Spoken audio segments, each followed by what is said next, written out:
시청자 여러분 안녕하십니까? BTV 뉴스입니다. 먼저 이 시각 주요 뉴스입니다.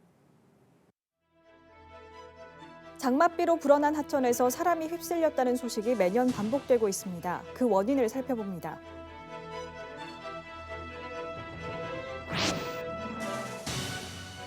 긴 장마로 부산 지역 해수욕장 7월 특수가 사라졌습니다. 송도 해수욕장의 경우 지난해 방문객 수보다 70%가 감소했습니다.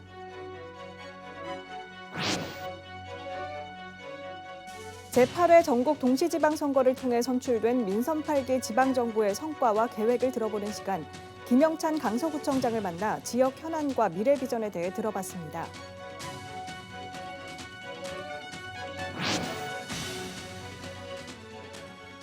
우리 동네 착한 가게 시간, 오늘은 이웃을 위한 나눔 활동에 적극적인 남구의 한식당과 디저트 전문점을 소개합니다.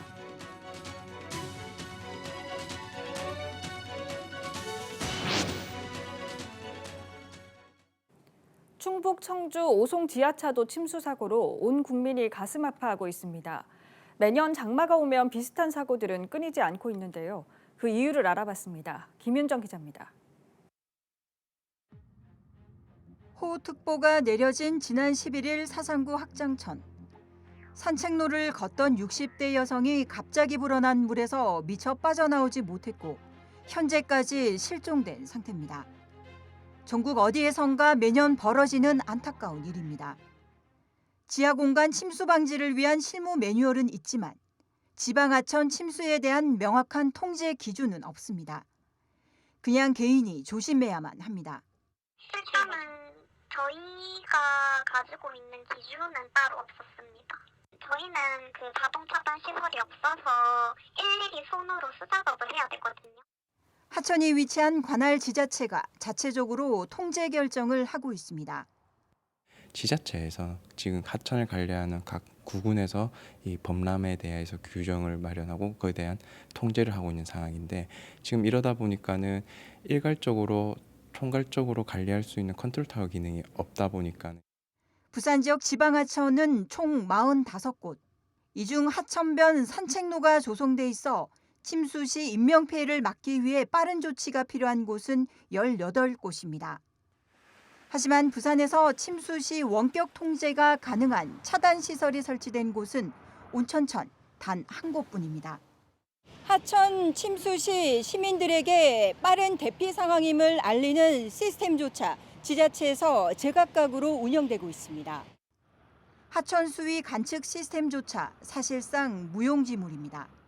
지금 있는 구축해 놓은 시스템에다가 조금 더 이제 절경을 하는 부분들은 필요한 거는 지나가신 말씀이시고요. 요즘 특정 좁은 지역에 집중호우가 쏟아지는 일이 잦다 보니 지자체가 뒤늦게 기상특보를 접해도 산책하던 시민들이 속수무책으로 당하게 됩니다.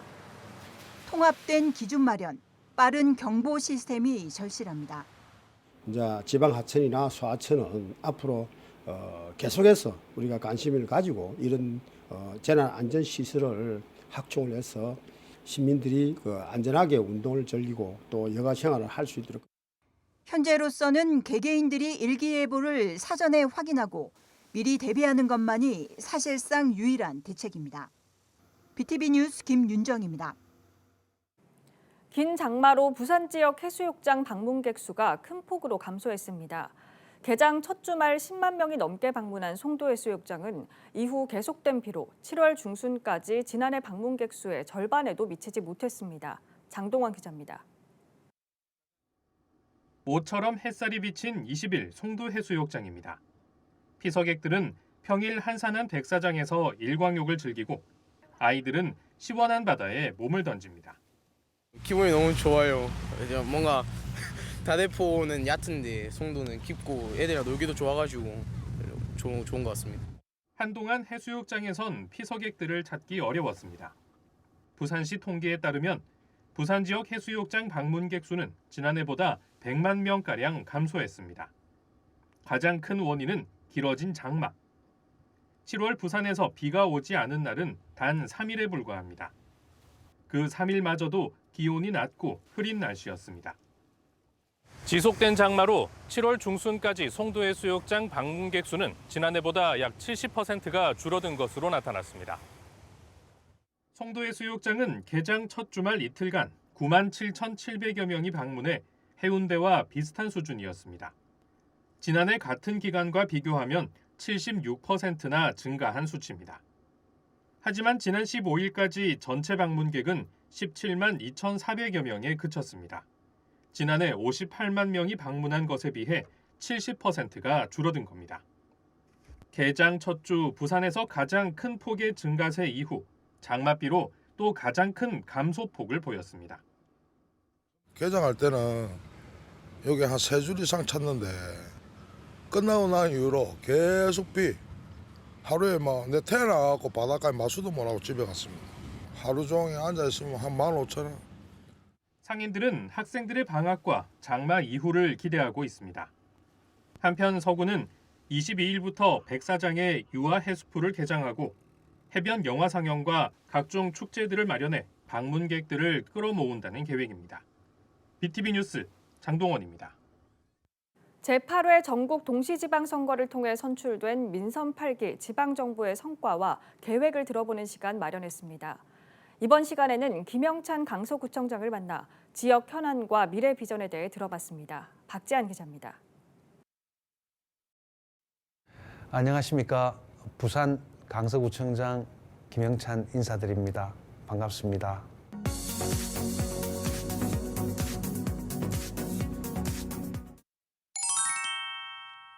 지난 1년이 금세 지났습니다. 하지만 제게는 많은 일들이 주마등처럼 스쳐갑니다. 우리 강서는 지난 수십 년 동안 해야 될 일들이 많이 있었는데 진척이 없었던 일들이 좀 있습니다. 그런 부분들을 일단은 시작을 했다는 게 제게는 큰 의미가 있었던 것 같고 새롭게 만들어지는 도시들이 흔히 그렇듯이 이 문화 인프라가 도시가 만들어지는 과정에서 상당히 속도를 못 따라가는 사례가 대한민국 곳 도시들이 다 겪어왔던 일들입니다. 하지만 우리 강서는 그런 도시들이 겪어왔던 것처럼 마냥 늦게 공급할 것이 아니라 문화 인프라들을 최대한 빨리 공급을 해야 된다는 생각을 하고 있습니다. 열린 문화센터가 한참 건설을 하고 있습니다. 이게 건설이 되면 대저동 일대에는 또 강동동 이런 일대에는 문화 인프라가 많이 갖춰질 것 같고요.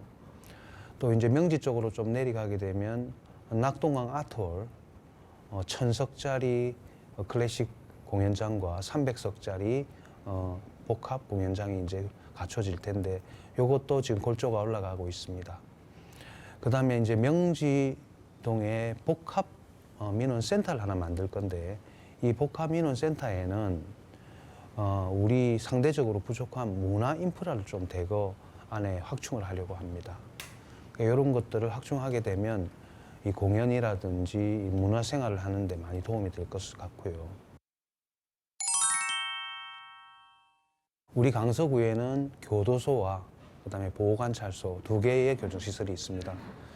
이 교정시설을 현대화해야 된다는 부분에 대해서 100% 공감을 하고 있습니다. 현재 있는 위치는 빠르게 도시화가 되고 있습니다. 이제 더 이상 그곳에 머물 수가 없게 되었습니다. 하지만 이 교정시설을 우리 강서구가 아닌 다른 곳에 보내는 것은 내 싫은 것을 다른 곳에서 좋아할 리가 만무합니다. 그래서 우리 강서구가 감당하고 해결해야 된다고 생각을 하고 있고 지난 부산시가 15년 동안 이 일을 시도를 했으나 못했던 원인을 살펴보게 되면 결국 지역 주민하고 충분한 수기를 하지 못했기 때문에 또 그 지역을 감당하는 지방정부와 충분히 공감을 하지 못했기 때문에 실패했다고 저는 생각합니다. 그래서 부산시는 이 부분에 대한 책임과 권한이 많이 멀리 있기 때문에 조금 그대로 지금 하던 일을 중지하시고 지방정부에다 그걸 맡겨두시면 그 법무부가 정한 절차와 원칙에 따라서 그렇게 진행할 것임을 다시 한번 말씀을 드립니다. 네, 일단 우리 강서 주민들께서는 도시철도가 이렇게 예비타당성을 통과했다는 것이 대단히 큰 기쁨이고 큰 선물을 받았다고 생각을 하고 있습니다. 1조 1,200억에 달하는 선물을 받은 겁니다. 이미 확보한 겁니다. 근데 기왕 받는 선물, 위대한 강서에 걸맞게 이제 건설을 해야 되는 것은 앞으로 우리가 해야 될 숙제입니다. 설계와 시공 방법에 대한 연구를 대한토목학회에서 우리 강서구의 의뢰로 용역을 하고 있습니다. 그 용역이 연말에 나올 텐데 그 용역 결과를 저희는 부산시와 정부에 건의를 하게 될 겁니다. 그러면 설계와 시공을 진행하는 과정에서 그 대한토목학회에서 제시한 방법대로 하게 된다면 반드시 대부분 지하를 이루고 사라졌던 정거장도 다시 복원시킬 수 있을 것이며 조기 개통도 이룰 수 있을 것으로 저는 전망하고 있습니다.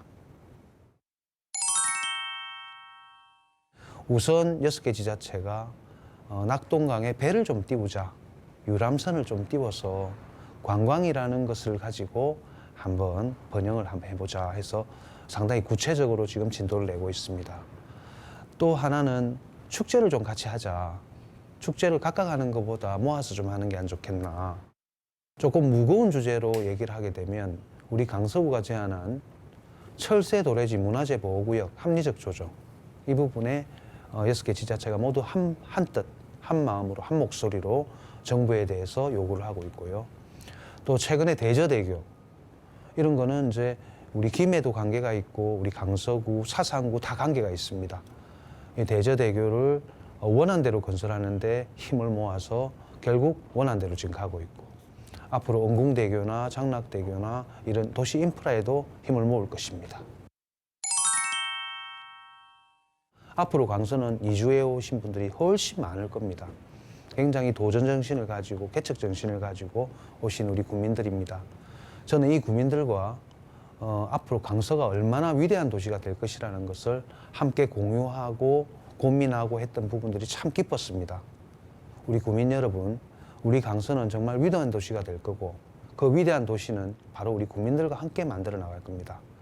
계속해서 함께 힘차게 위대한 강서를 위해서 함께 나아가 주셨으면 하는 바람입니다. 감사합니다.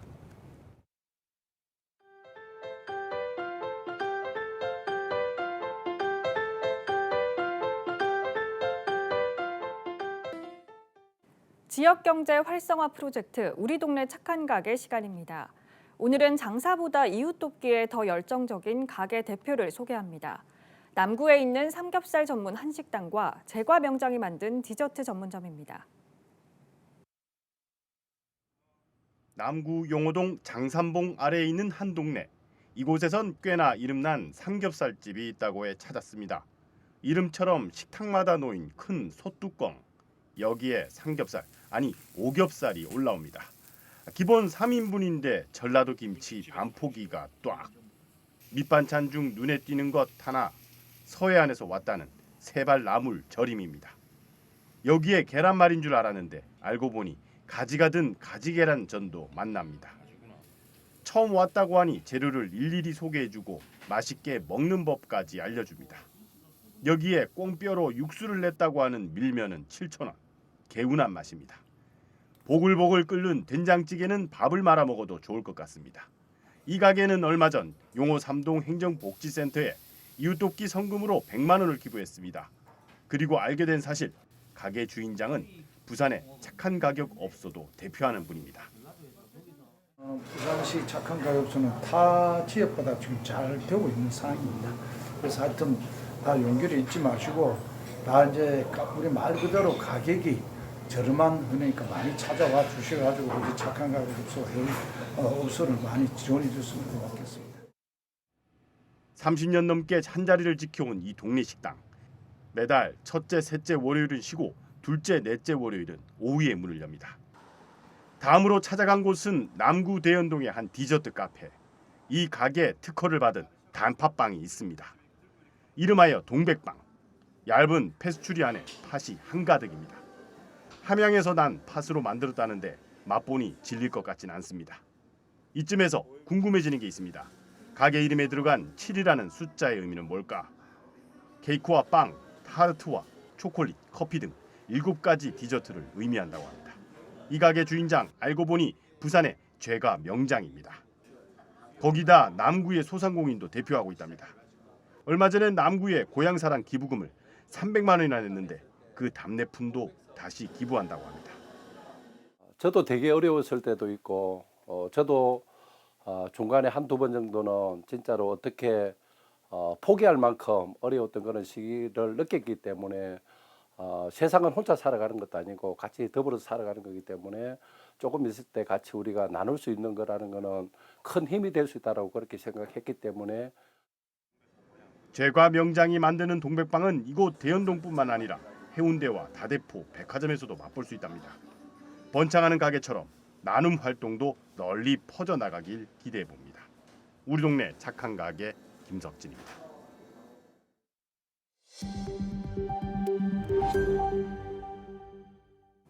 한국과 일본 케이블 TV가 지방 소멸 위기 극복과 지역 상생을 위한 콘텐츠 개발에 함께 힘을 모으기로 합의했습니다.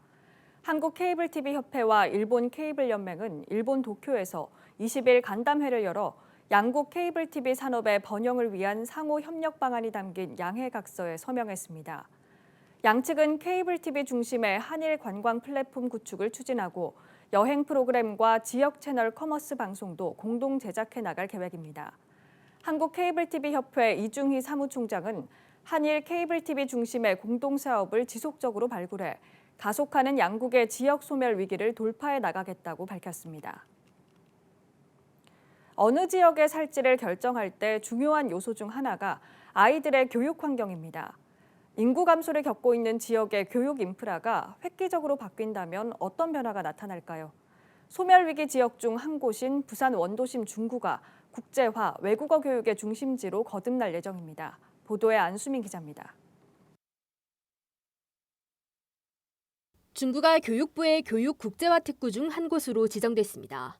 올해 6월 개관한 국제화 센터를 중심으로 외국어 교육의 기회를 늘리고 지역과 학교가 상생하는 교육 환경을 조성해 글로벌 인재를 양성한다는 게 핵심 구상입니다.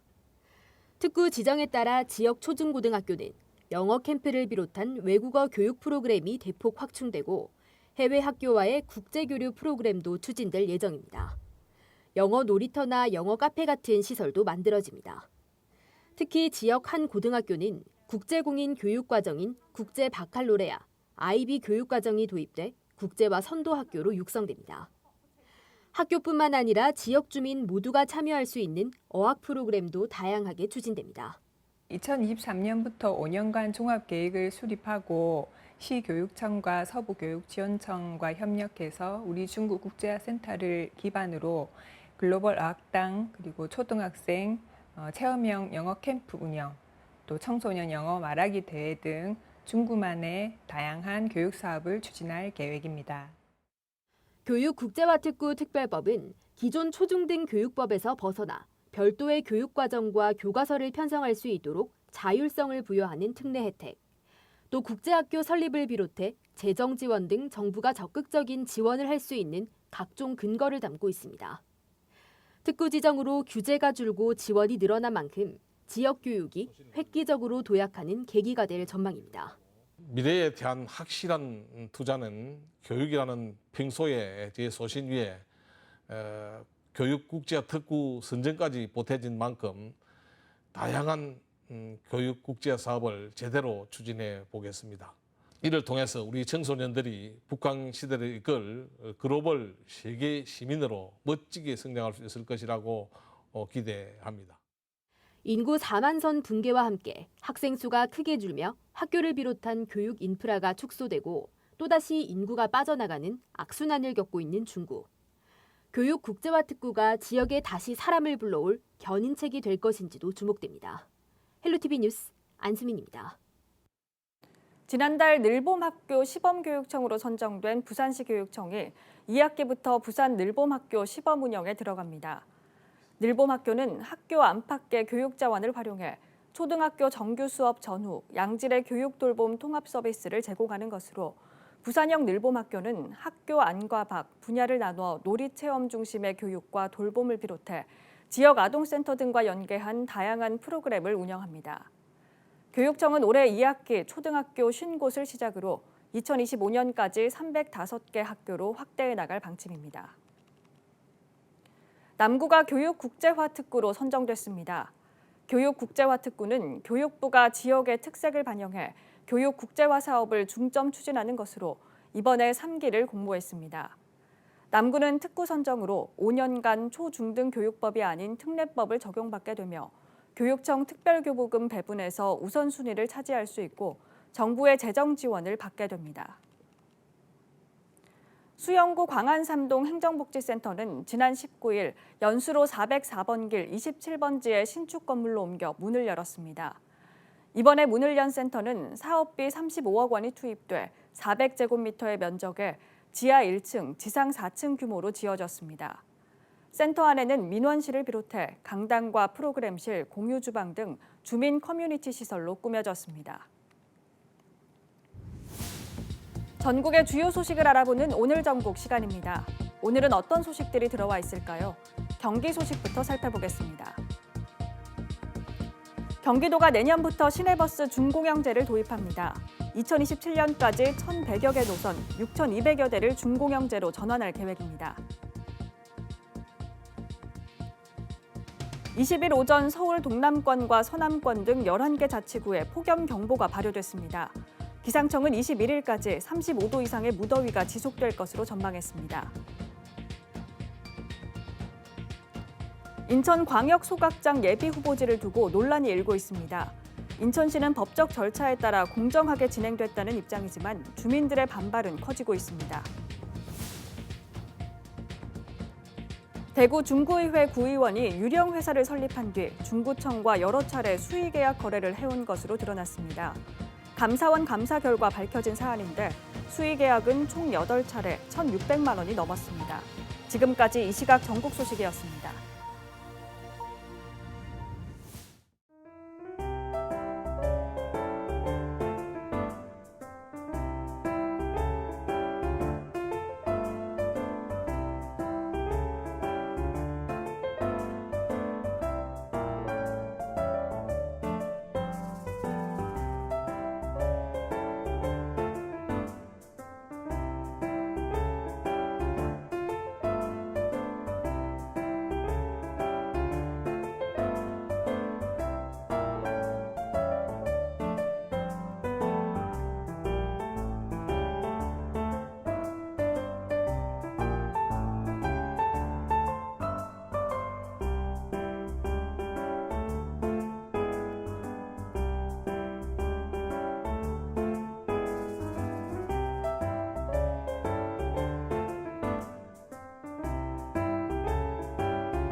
이상으로 BTV 뉴스를 마칩니다. 시청해주신 여러분 고맙습니다.